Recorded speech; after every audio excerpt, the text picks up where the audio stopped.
네, 안녕하세요. 이번 영상에서는 지난 시간에 공부했던 문자열 메서드들을 활용을 해서 이메일 주소의 일부를 가리는 방법에 대해서 한번 알아보도록 할게요. 우리가 사이트에서 이제 보통 요즘에는 이메일을 아이디로 쓰는 경우들이 많죠. 그래서 그 이메일이 안전하게 보호될 수 있도록 화면상에 메일 주소 전체가 아니라 아이디의 일부분만 표시해 주는 것들이 있습니다. 그랬을 경우에 그것을 어떤 방법을 이용을 해서 표시할 수 있는지 우리가 알고 있는 메서드만 사용을 해서 비슷하게 한번 구현을 해 보도록 할게요. 네, 지금 보고 있는 문서에는요, 잠깐 브라우저로 보면 이메일 주소를 입력할 수 있는 텍스트 필드가 있고요. 이메일 주소를 입력하고 실행을 클릭하면 그 아래쪽에 이메일 주소의 아이디 부분을 일부만 표시하도록 한번 해보겠습니다. 이메일 주소라는 게 보통 abcd 골뱅이 뭐 이런 식으로 생겼죠. 이 골뱅이 표시를 기준으로 해서 앞부분은 사용자의 아이디고 뒷부분은 그 메일 서버를 제공하고 있는 도메인입니다. 자, 그럼 여기서 요 at을 구분자로 해서 이메일 주소라는 문자열을 쪼갤 수가 있습니다. 앞부분과 뒷부분으로 나눌 수가 있겠죠. 우리가 할 일은 그러니까 골뱅이 앞쪽에 있는 이 사용자 아이디 부분을 세 글자만 표시를 하고 나머지는 점점점으로 표시하려고 하는 거예요. 자, 그럼 여기서 한번 소스를 작성해 볼게요. 우선 사용자 값을 가져와야 되기 때문에 텍스트 필드에 접근할 수 있어야 합니다. 이 텍스트 필드는요, 아이디 값이 유저 이메일이에요. 컨스트 이메일 넣고 유저 이메일 이렇게 접근을 하면 되겠죠. 그리고 이제 버튼도 가져와야 되겠네요.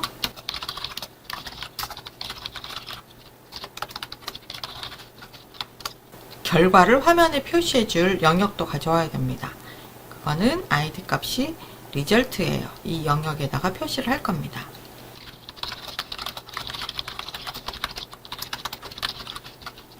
네, 우리가 하려는 사용자가 입력을 하고 실행 버튼을 클릭을 했을 때 무엇인가를 하는 거예요. 그래서 버튼에 이벤트 리스너를 연결을 해줄 거고요. 클릭 이벤트가 발생을 했을 때 무엇인가를 해달라고 얘기를 할 겁니다. 제일 먼저 할 일은 사용자가 텍스트 필드에 입력한 값을 가져와야 되겠죠. 가져온 값을 골뱅이를 기준으로 해서 나눈 후에 앞부분은 유저네임이라고 할 거고요. 뒷부분은 도메인이라고 하겠습니다. 이렇게 변수를 선언을 해주고 일단 이메일에서 value. 자, 이 value라는 건 텍스트 필드에 입력한 값을 가져올 때 사용하는 속성입니다.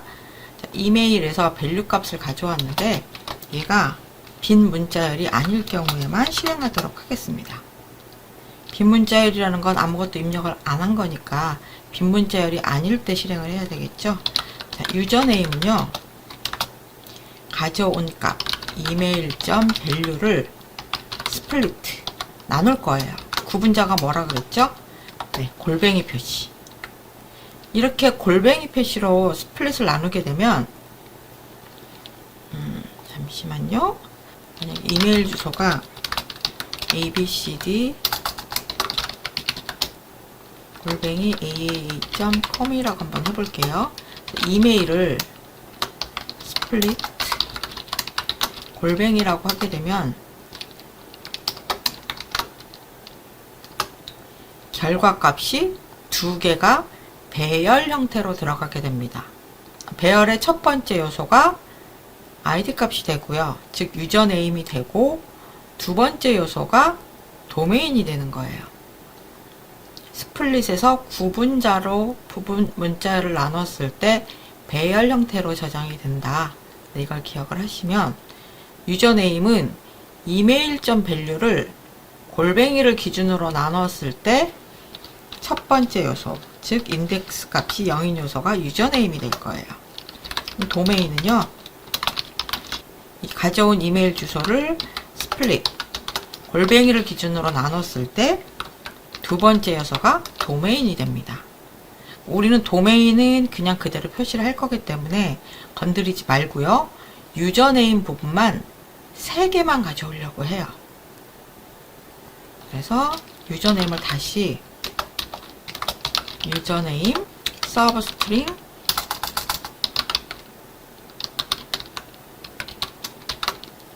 첫 번째서부터 시작해서 3개만 0, 1, 2까지만 갖고 오겠습니다. 그래서 3까지 이렇게 지정을 해주면 여기 유저네임에는 3자리의 문자열, 부분 문자열이 들어가게 됩니다. 이제 결과에는 뭘 해주냐면 3글자만 표시된 유저네임과 도메인을 연결해서 보여주시면 돼요. 자, 리절트 이너 텍스트는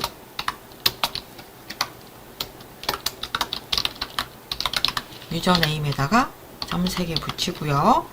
골뱅이 붙여주고요. 그리고 도메인 이렇게 해주시면 되겠죠. 텍스트 필드에 있는 값을 가져왔기 때문에 텍스트 필드는 비워줘야 됩니다. 빈 문자를 넣어주시면 돼요. 자, 이렇게 작성을 했습니다. 동작하는지 한번 볼까요? 네, 이메일 주소를 한번 A, B, C, D, E까지 넣고요. 컴 누른 다음에 실행을 해볼게요. A, B, C, D, E까지 넣었지만 A, B, C만 표시돼요. 제가 3개만 갖고 오라고 그랬잖아요. 3개만 표시되고 나머지는 말줄임표로 표시된 다음에 도메인은 그냥 그대로 써줍니다. 이렇게 하면 그 사용자의 이메일 아이디가 완전히 드러나는 게 아니기 때문에 아무래도 좀 안전하게 표시할 수 있겠죠. 네, 이렇게 문자열과 관련된 메소드들은요, 프로그래밍 안에서 여러 가지 형태로 사용이 됩니다.